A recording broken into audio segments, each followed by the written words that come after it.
এই আর্কিটেক্ট একজন উন্মাদ, তবে তিনি অতি বুদ্ধিমান এক উন্মাদ।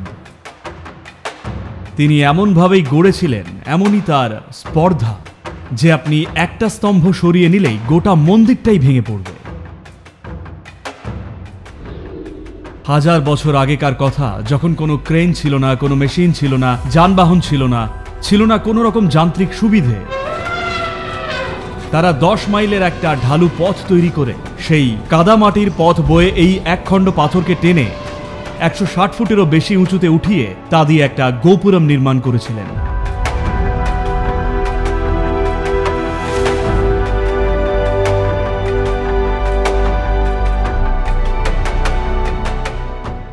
আর্কিটেকচার বা স্থাপত্যবিদ্যাতেও অ্যাডভেঞ্চার আছে, ঠিক কিনা? আপনাদের অবশ্যই রনকপুর দেখা উচিত। কেউ দেখেছেন রনকপুর? রাজস্থানে অবশ্যই দেখবেন। রনকপুরের কাছেই রয়েছে কুম্বলগড়, 200 কিলোমিটারের মধ্যেই। এটা বিশ্বের দ্বিতীয় বৃহত্তম প্রাচীর। অধিকাংশ ভারতীয়ই জানেন না, কারণ যা কিছু নিয়ে আমাদের গর্ব করা উচিত সেগুলো আমরা গোপনে রেখে দিই। পৃথিবীর দ্বিতীয় বৃহত্তম প্রাচীর, এটাকে যদি আপনি আকাশ থেকে দেখেন তাহলে চীনের পাঁচিল ভেবে ভুল করতে পারেন, এটা এতটাই বড়।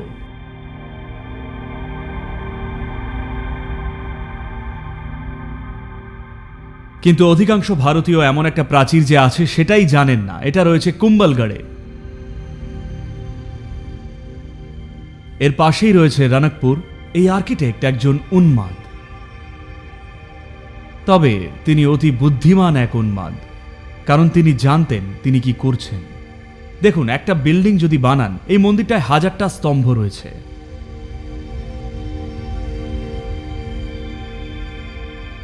যদি আপনাকে সুরক্ষার কথা ভাবতে হয় তাহলে কি করবেন?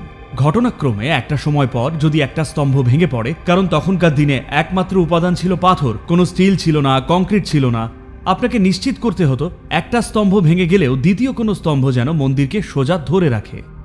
কিন্তু না, উনি এমনভাবেই তৈরি করলেন, মানে এমনই তার ঔদ্ধত্য, যে একটা স্তম্ভ ভাঙলে গোটা মন্দিরটাই ধসে পড়বে। ওনার নিজের বুদ্ধিমত্তা এবং দক্ষতার ওপর এতটাই আত্মবিশ্বাস ছিল যে মন্দিরটা এমনভাবেই বানালেন যাতে একটা স্তম্ভ ভেঙে গেলেও গোটা মন্দিরটাই আর থাকবে না। আর মন্দিরটা প্রায় 500-600 বছরের বেশি সময় ধরে আজও দাঁড়িয়ে রয়েছে নির্বিঘ্নে। আপনি এরকম কিছু যোগা সেন্টারও দেখবেন। আমরা একটা উপবৃত্তাকার গম্বুজ বানিয়েছিলাম, কোনো স্টিল, কোনো কংক্রিট ছাড়াই। আর ওপরের অংশটা মাত্র 8 ইঞ্চি পুরু। উপরন্তু লোকজনকে ভয় পাওয়াতে আমি 9 ফুট ব্যাসের বা ডায়ামিটারের একটা ছিদ্র রেখেছিলাম। সবাই বলেছিল এটা ভেঙে পড়বেই। না, এটা ভাঙবে না।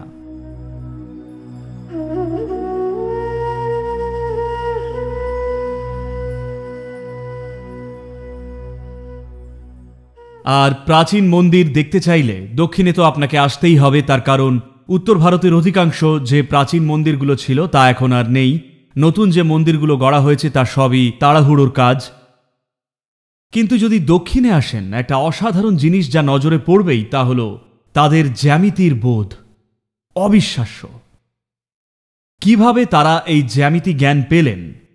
1000 বছর আগে, 2000 বছর আগে মনের মধ্যে জ্যামিতির অসাধারণ নিখুঁত বোধ। আপনারা বেলুর হালেবির দেখেছেন? কর্ণাটকের মন্দির আপনাদের অবশ্যই দেখতে বলবো। মানুষ মাত্রেই আমি বলবো এটা অবশ্যই দেখা উচিত, বিশেষ করে যারা আর্কিটেকচার, আর্ট বা যে বিষয় নিয়ে থাকুন, কিছু সৌন্দর্য বোধ থাকলে অবশ্যই বলবো আপনাকে এটা দেখতেই হবে।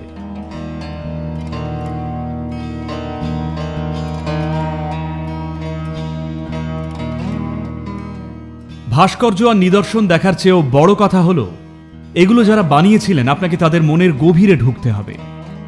তাদের মনের গভীরে দেখতে হলে আপনাকে তাদের সময়ই ডুব দিতে হবে, অর্থাৎ যেতে হবে 1000 বছর আগে, যখন কোনো ক্রেন ছিল না, মেশিন ছিল না, যানবাহন ছিল না, কোনো রকম যন্ত্রপাতিই ছিল না, সবই হাতে তৈরি। কেউ কেনই বা এমন চেষ্টা করবেন এত প্রচণ্ড শ্রম করে? কেউ কেন প্রকাণ্ড সব পাথর ওঠানামা করে এত সূক্ষ্ম নিপুণ কাজ করবেন এবং ইঞ্জিনিয়ারিং এর নিরিখে এত অবিস্মরণীয় অতি মানবিক কিছু করবেন কেন?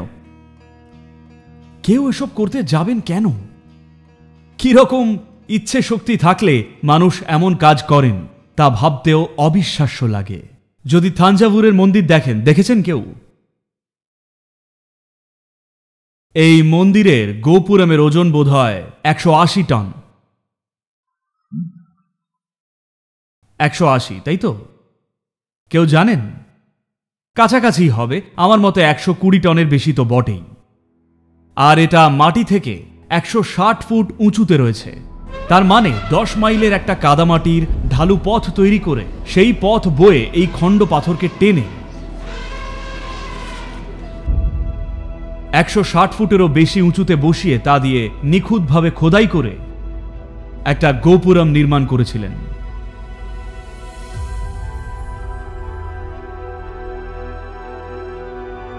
তো কর্ণাটকে খোদাই করা হতো সোপস্টোন পাথরে, আর তামিলনাড়ুতে, তামিল মানুষ তো পাগলই, তারা গ্রানাইট খোদাই করেছিলেন আর অতি সূক্ষ্ম জটিল নির্মাণ করেছিলেন। সোপস্টোনে খোদাই করার তুলনায় যা কিনা অনেকটাই বেশি কঠিন। আর এই কাজটি তারা করেছিলেন। কোন ইচ্ছে শক্তি বলে তারা এই সব করলেন?